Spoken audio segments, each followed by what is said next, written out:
पर बंदा कोई ना कोई गलती कर ही जाता है। वहां रणमल की गर्लफ्रेंड बन गई भारमली। क्या नाम था? एक दिन रणमल ने बारमली को कह दिया, थोड़े बहुत रणमल नशे में होगा, रणमल ने बारमली का, बारमली इधर एक बात बताता हूँ, किसी को बताएगी इतनी?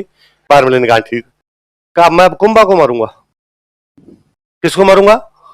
भारमली ने कहा आपको कुंभा की रक्षा के लिए बुलाया हुआ है, आप कुंभा के पापा के मामा हो, आपको मैं कुंभा को मार दूंगा। उसने कहा चौप, और किसी को नहीं बताएगी, कोई मामा भाई कुछ ही नहीं होता है, राज राज होता है। मारवाड़ का राजा तो मैं हूं, कुंभा को मार के कहां का राजा बनूंगा? मेवाड़, फिर मेवाड़ भी मेरा और मारवाड़ भी मेरा, पूरी इतनी बड़ी रियासत होगी, तू रानी बनेगी, मजे करेगी तू। भारमली को ये बड़ा बुरा लगा। भारमली को लगा कि भाई ठीक है, मैं रणमल से प्यार करती हूँ, पर मैं मेवाड़ क्यों? और मेवाड़ का राणा कौन है? कुंभा। और हमारे राणा की तरफ कोई आंख उठा के भी देखे, ऐसा कैसे हो सकता है कि कोई कुंभा को मार दे? भारमली अगले दिन हंसाबाई के पास गए, उसने हंसाबाई को जाका, हंसाबाई मुझे नहीं पता आप मेरी बात पर कितना विश्वास करोगे, पर आपका भाई रणमल आपके पोते कुंभा को मारेगा। हंसाबाई ने कहा मेरे भाई पे झूठे इल्जाम लगाती है, तेरे को क्या पता? उसने कहा पता तो मेरे को ही होगा, और तो किसको। अब बेचारी हंसाबाई चिंता के अंदर कि अब रणमल था तो डाकी टाइप का आदमी, अब रणमल को जी हंसाबाई बुला के कहे कि भाई प्लीज कुंभा को मत मारना, तो क्या पता 6 महीने बाद मारता, कल मारे।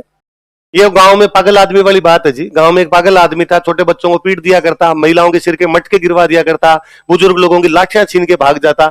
एक दिन गांव वालों ने मीटिंग की, मीटिंग करके बाकी सब ठीक है, तू कभी गांव के आग मत लगा देना। उसने कहा वेरी गुड, ये वाला आइडिया मेरे दिमाग में नहीं था, ये मैं कर सकता हूं इस बार। तो भाई साहब रणमल तो आप कहो जाके कि मत मारना, तो वो क्या पता उसके दिमाग में कब मारने की, जल्दी मारे। और हंसाबाई को लगा कि अब इस रणमल से अपने कौन बचाए। हंसाबाई को याद आया चुंडा। कौन याद आया? चुंडा जोगी कहां चला गया था, और हंसाबाई ने कहीं से चुंडा की नई जियो सिम के नंबर का बढ़े और चुंडा को मैसेज किया कि अब ऐसी भी क्या नाराजगी है, किसके घर में लड़ाई नहीं होती, बर्तन पास में पड़े तो खड़कते ही हैं, लोग मेरे कहते हैं सोतेली माँ थी इसलिए घर से निकाल दिया, मैं आपकी माँ हूं, आप मेरी बात कैसे क्या बुरा मान गए, वापस आ जाना चाहिए। चुंडा जी भी उधर नरेगा पे जॉब करके तंगी आ रखे।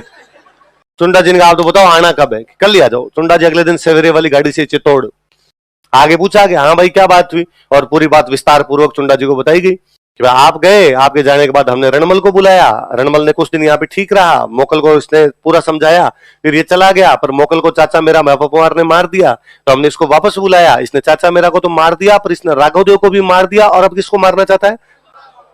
तो चुंडा ने कहा अपने को क्या करना है, रणमल को मारना है, ये अपने को मारे, उससे पहले अपने इसको मारे।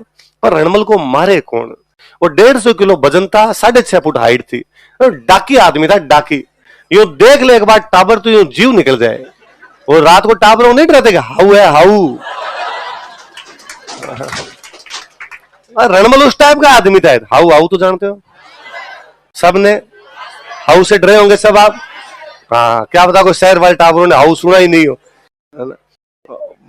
पता नहीं कैसा हाउ होता है, पर उससे जो डर लगता था भाई साहब, घर आगे बाहर ना जाए हाउ है यार। मैं कोरोना में अंदर बैठे बैठे बोर हो गए थे, कोरोना जैसे समाप्त हुआ तो मैं और एक फ्रेंड हमने कहा यार बाहर घूम के आते हैं। कहाँ चलते हैं? तो पेरिस चलते हैं। तो पेरिस का वीजा लगा, पेरिस वालों का पहले तुम शक्ल दिखाने के लिए आओ, देखेंगे शक्ल फूट रही है तो बुलाएंगे, वरना बुलाएंगे नहीं। तो मैं दिल्ली बुलाया, पेरिस की जो फ्रांस की एमबेसी है उन्होंने, तो उन दिनों में खूब सारे लोग वीजा लगा रहे थे, तो वो फिल्टर कर रहे थे किसको बुलाना किसको नहीं बुलाना। तो लंबी लाइन लगी हुई, वैसे भी करते हैं यूरोप वाले बुलाते हैं, एक लंबी लाइन लगी हुई, लाइन के अंदर हम भी खड़े हैं उसके अंदर, हालांकि उन्होंने बाहर निकाल दिया था कि बूंदे हो रहे क्या करोगे वहां जाके।